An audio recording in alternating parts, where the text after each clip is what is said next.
incremental capital output ratio. ICOR kita 6,5 Ya, tinggi sekali. dibandingkan dengan Korea. Mereka itu 4. Singapura 4. Kalau tidak salah Thailand 4, India 5. Artinya apa? Jadi kita ini kalau angka itu artinya kita 30% lebih tidak efisien dari Thailand, Malaysia, Filipina apalagi, Vietnam apalagi. Vietnam 3,6. Presiden Prabowo Subianto menuding akal-akalan birokrasi sebagai biang kerok ICOR Indonesia tinggi di level 6,5 dan menjadi tidak efektif untuk pengusaha. Saya Dia Megasari Anjaya akan tanya langsung kepada akademisi dan ekonom Universitas Gadjah Mada sekaligus Chief Economist IBC Ibu Deni Purbasari.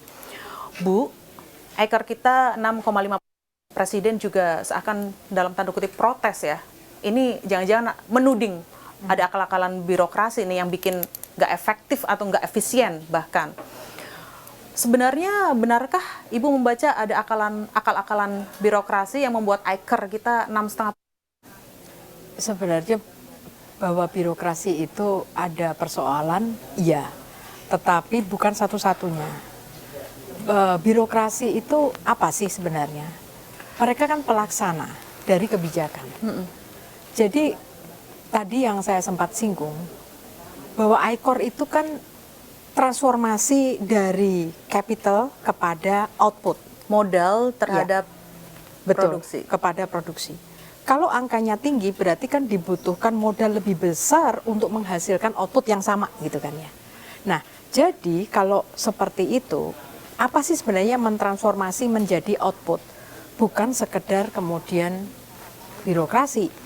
Tetapi kan dari kemudian kita melihat ya kalau di dalam ekonomi capital labor itu dan total factor productivity itu yang berpengaruh terhadap produksi. Nah, jadi di sini bukan hanya soal eksekusinya tapi policy-nya benar nggak? Certain nggak? Pasti Regulatory ya, regulatory uncertainty di kita kan amboi sekali. Studi dari IBC bekerja sama dengan hukum online, selama 5 tahun terakhir jumlah regulasi baru yang dikeluarkan di Indonesia per tahun itu sekitar 3.000 baru, mulai dari undang-undang sampai dengan peraturan dirjen. Bisa dibayangkan nggak kalau misalnya saja perusahaan itu harus comply dengan regulasi-regulasi baru itu. Compliance cost-nya banyak, pusing menginterpretasikan, sehingga ini kemudian ada delay untuk eksekusi. Dan ongkos buat birokrasi ini kan bisa uang, bisa waktu, bisa kemudian prosedur yang dihabiskan. Nah, jadi ini semua bagian dari ICOR. Jadi policy-nya seperti apa, eksekusinya seperti apa. Nah, bicara tentang policy dan eksekusi, birokrasi ini kan salah satunya ya, baik itu di pusat maupun di daerah. Saya pikir apa yang bisa dilakukan gitu ya. Nah, satu tentu saja SDM tadi. Kalau IBC itu di dalam rilis Business Outlook menekankan kunci untuk pertumbuhan yang lebih tinggi dan berkesinambungan itu 3, disingkat 3C. Pertama adalah certainty. Orang yakin bahwa ketika saya berusaha dan berkontrak, ini akan dilindungi dan aturannya adalah seperti itu. Kalau saya mengikuti, saya tidak akan kemudian punya masalah hukum. Itu. Ya, jadi ada certainty dulu, orang yakin dulu.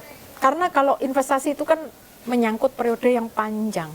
Cash flow-nya atau hasilnya BEP atau apa itu kan tergantung dari proyeksi yang panjang. Semakin panjang semakin beresiko. Semakin besar modalnya semakin beresiko.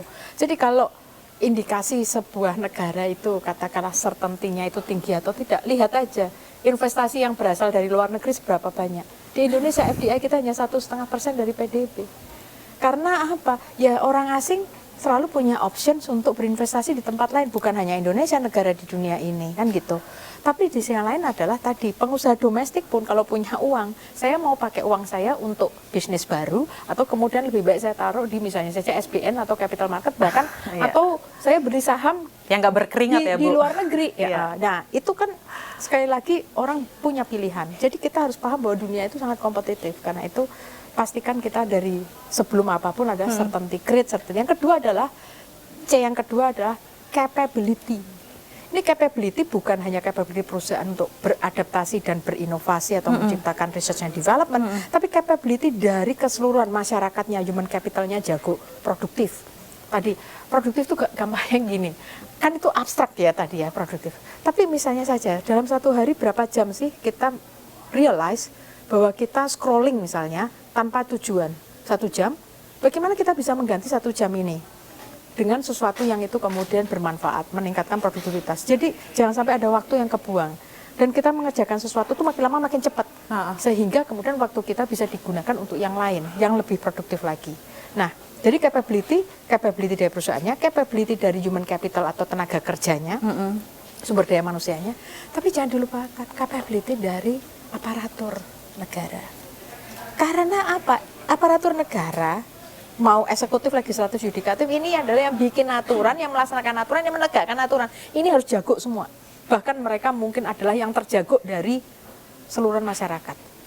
Karena kalau kita tanya orang Singapura atau Cina, mahasiswa itu ya, Peking University dan lain, cita-citanya mau jadi apa kalau lulus? Mereka akan jawabnya adalah, ya bahasanya kita itu PNS. Kenapa? Karena itu adalah pekerjaan yang terhormat, very kompetitif dan well paid. Jadi hanya cream of the cream dari masyarakat itu yang menjadi aparatur negara.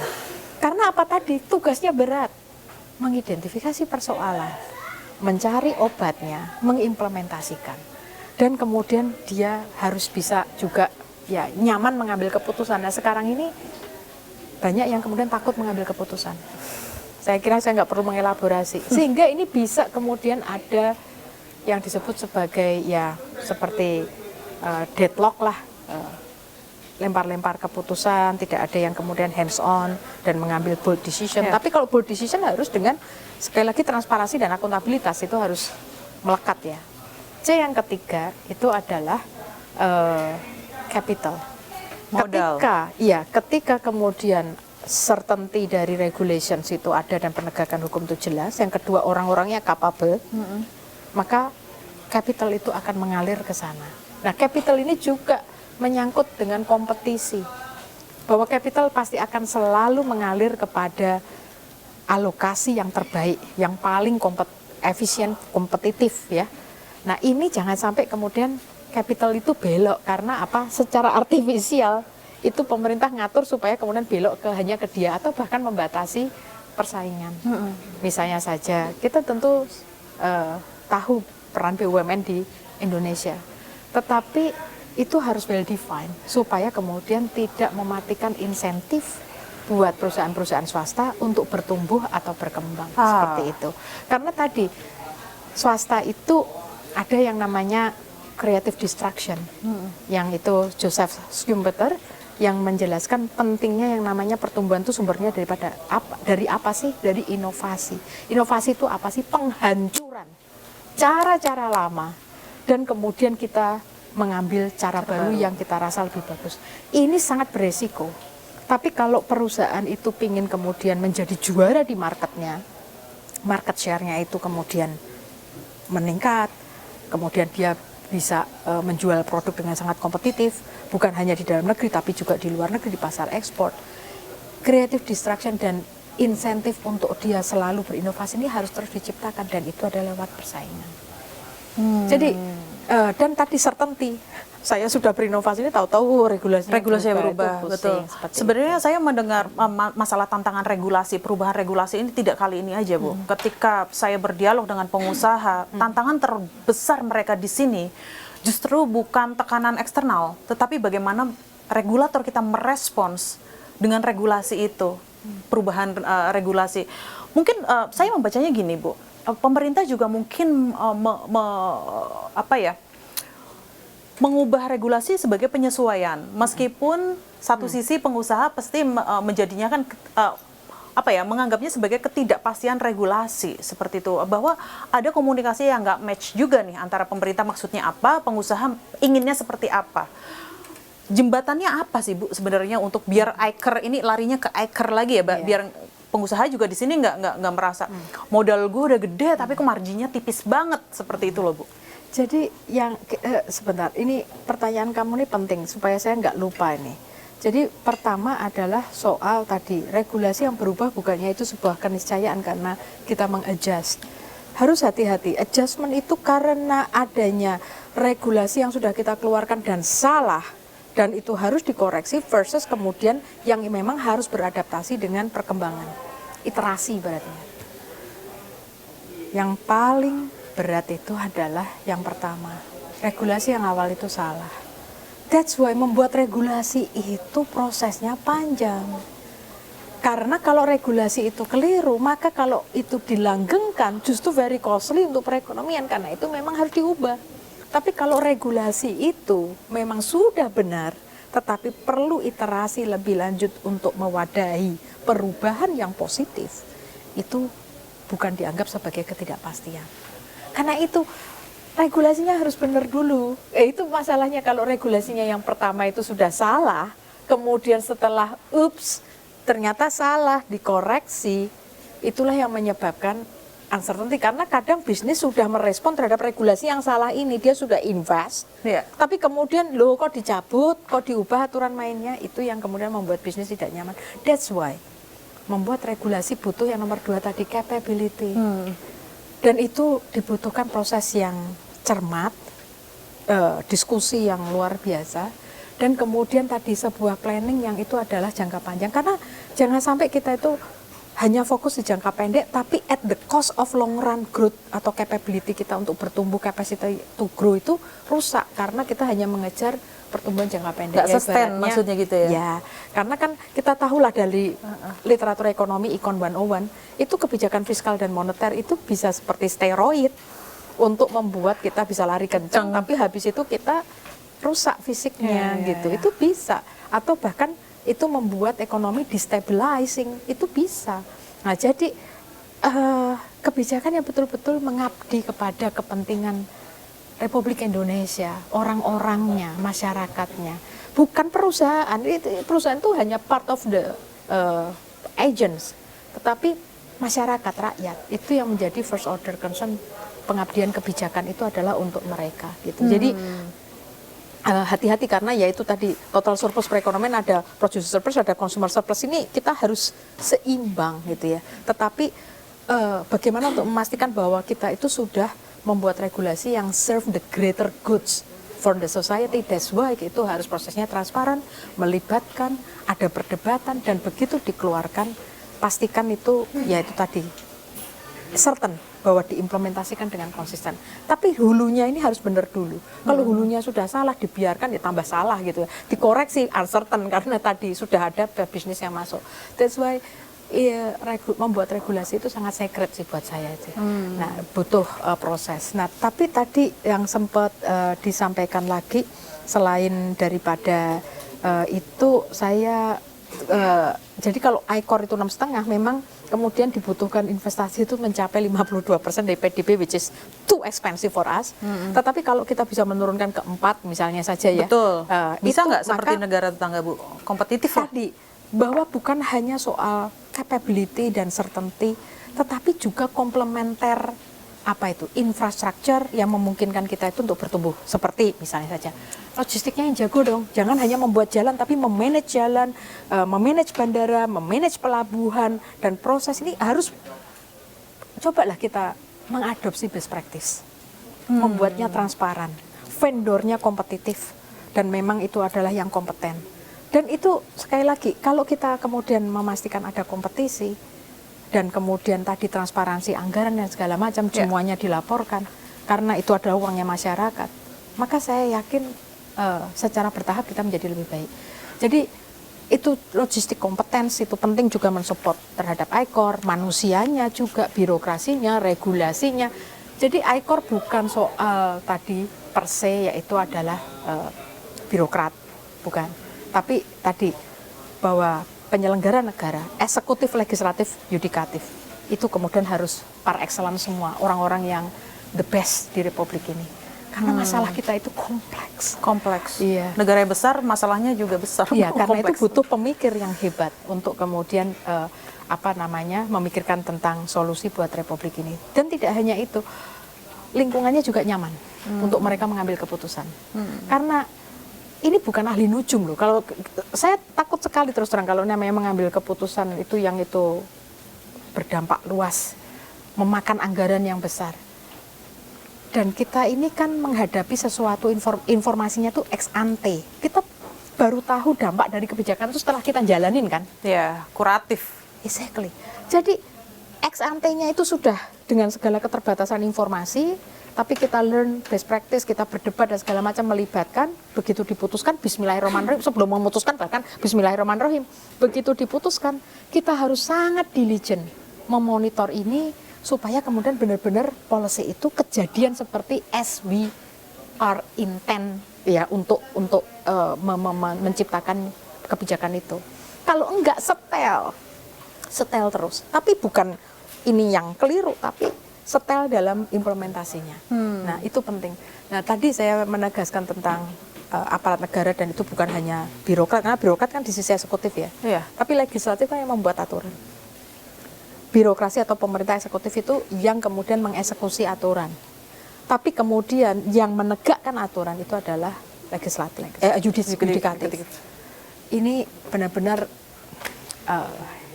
harus orang-orang yang terbaik. Tapi Bu, permasalahannya adalah apakah ICAR kita yang tinggi, yang tidak kompetitif dengan negara tetangga membuat indeks manufaktur kita juga nyaris terkontraksi? Saya akan kembali.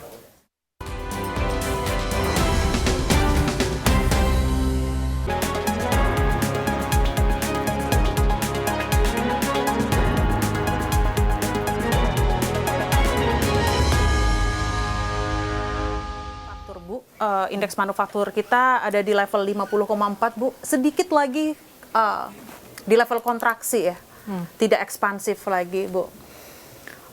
Jika sektor manufaktur lesu Bu, sebenarnya pertumbuhan kuartal 2 ini masih kredibel nggak sih sektor real di FDI misalnya lah, asing ke FDI, itu gimana ya Bu kalau kondisinya seperti ini Bu?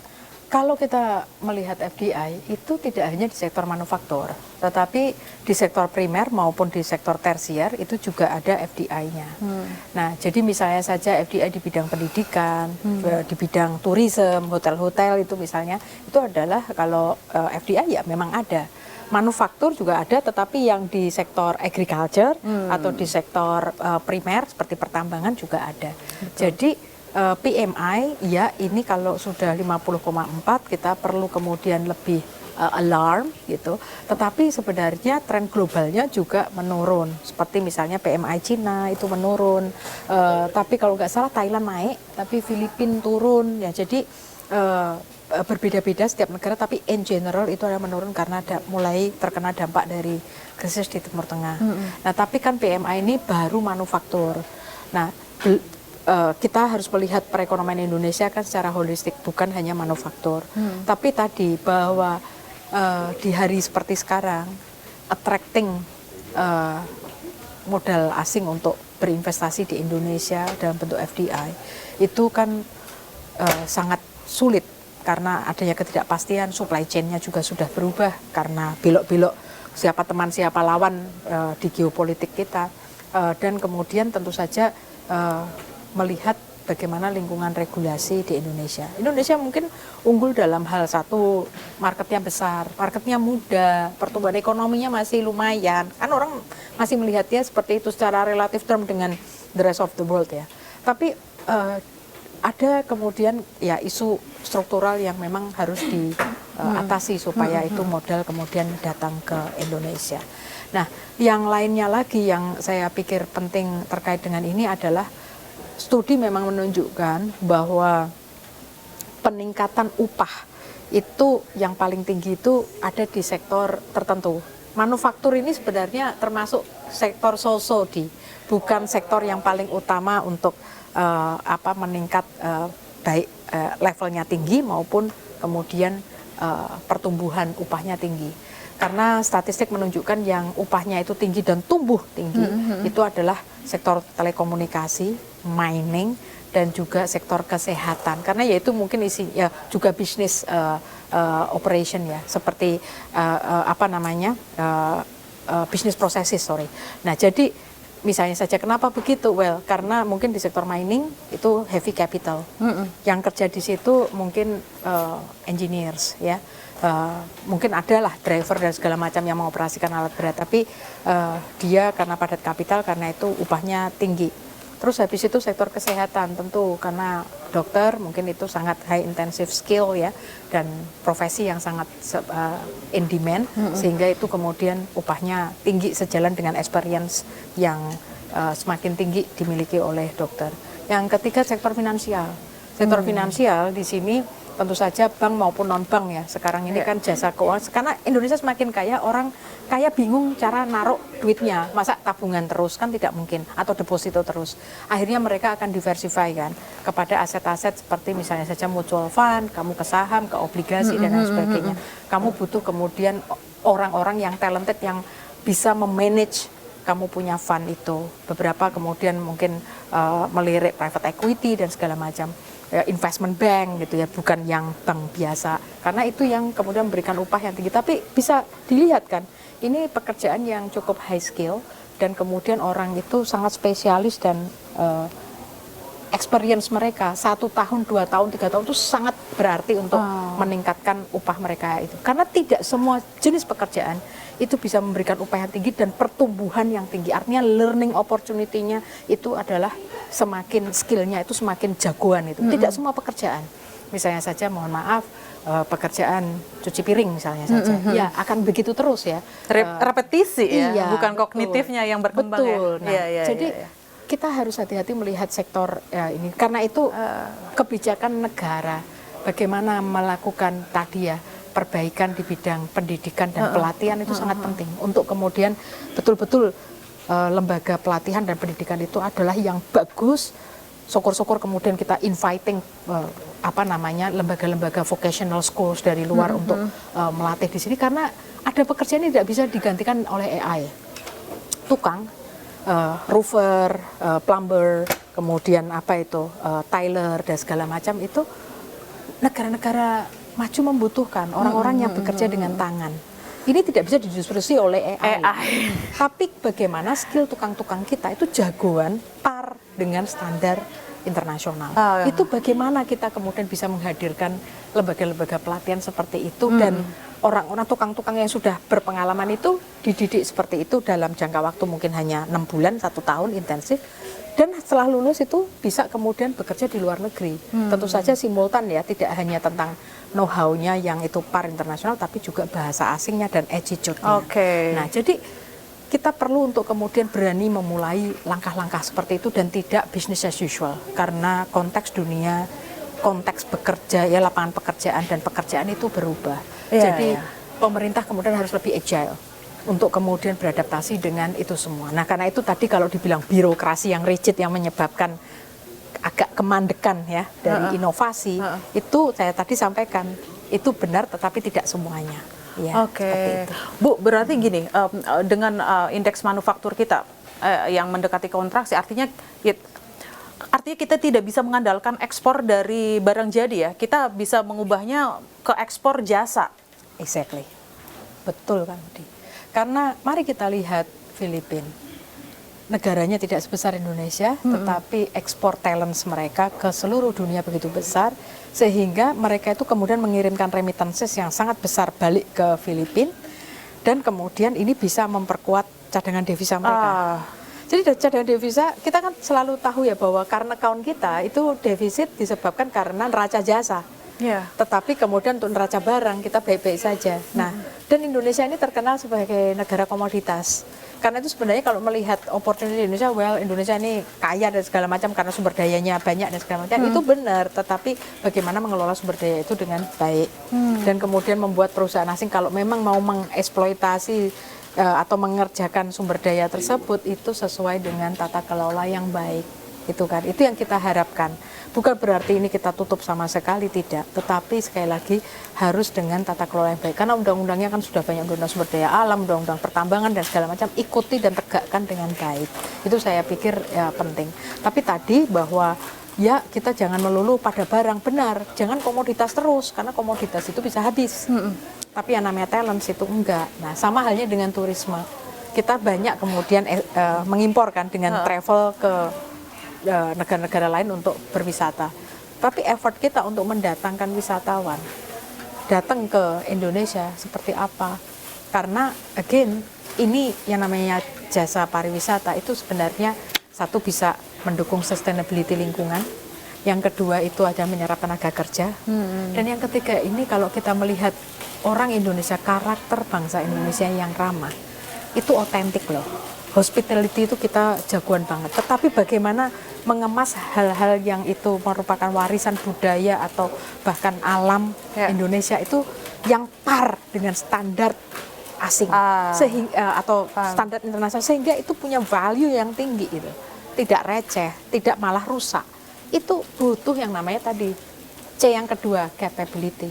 Betul. Jadi capability untuk mengelola, memanage ini kita juga defisit sekali. Iya, saya membacanya bahwa skill itu jangan hanya ya skill aja, tetapi bobot skillnya itu yang matters ya Bu. Betul. Biar kalau ketika bobot skill itu ditambah, value atas seseorang jasa itu menjadi lebih berharga dan bisa beli bensin hanya dalam waktu 10 menit ya Bu. Benar. Jadi bagaimana membuat per jam dari tenaga kerja kita itu punya value yang lebih. Berarti mereka harus kemudian bekerja ke sektor yang memberikan yaitu tadi nilai tambah yang besar. Sektor seperti apa ya? Tentu saja tadi contohnya adalah yang mendatangkan cuan yang tinggi tadi. Nah, karena itu perkuatlah di situ. Dan jangan sampai itu nanti apa ya, kita berpikirnya itu masih masa lampau. Kita justru kemudian terjerembab kepada sektor yang justru nanti terdisrupsi oleh AI. Seperti itu. Ibu maaf nih, saya menyela. Artinya kira-kira nih pemerintah kita sudah ada dalam track yang ini, kira-kira mampu nggak untuk menambah bobot skill pekerja kita biar satu kita gig ekonomi itu kan juga berkembang sekali Bu di sini, itu juga ya mengimbangi manufaktur kita yang tidak, ya saya bisa bilang tidak optimal lah, sedang tidak optimal, sedang tidak baik-baik saja Bu. Ya jadi tadi ya, pemerintah mampu nggak sih sebenarnya Bu? saya melihat bottom line-nya dulu bahwa membuat perekonomian kita itu vibrant, itu kuncinya adalah memastikan adanya fleksibilitas untuk merespon potensi maupun shock, ya, untuk tap opportunity, garap opportunity yang tersedia di pasar, dan kemudian sekali lagi dia bisa bersaing. Itu dulu. Karena apa? Ekonomi itu sangat kompleks. Seorang pengusaha atau entrepreneur bisa melihat adanya peluang dan kemudian menggarap di situ.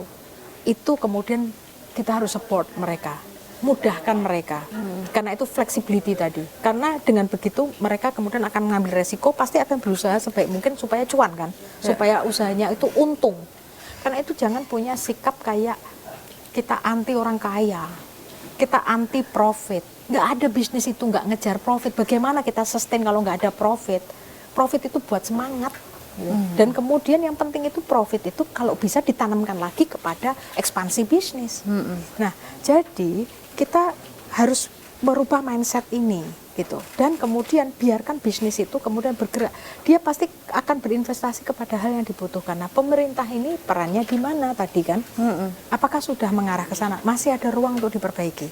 Tapi terkait dengan misalnya public education, mulai dari PAUD menciptakan karakter anak. Ini kita perlu kemudian lebih banyak lah. Saya nggak tahu ya. Kita belajarlah dari best practice yang ada, bagaimana sih membuat karakter anak itu baik. Terus kemudian baru SD dan segala macam kan diisi itu kognitifnya, ya, diisi kognitifnya. Baru kemudian sudah SMP, SMA, bahkan perguruan tinggi itu kemudian kreasinya, critical thinkingnya itu kan kemudian harus sudah mumpuni. Sehingga proses yang panjang. Tapi proses yang panjang ini ketika perbaikan-perbaikan, ini jangan lupa karena setiap politisi pasti ingin sukses dalam waktu 5 tahun, dan itu misalnya salah satunya ambisi pertumbuhan ekonomi gitu ya. maka harus ada perhatian kepada the existing workers. Existing usia angkatan kerja, usia produktif itu.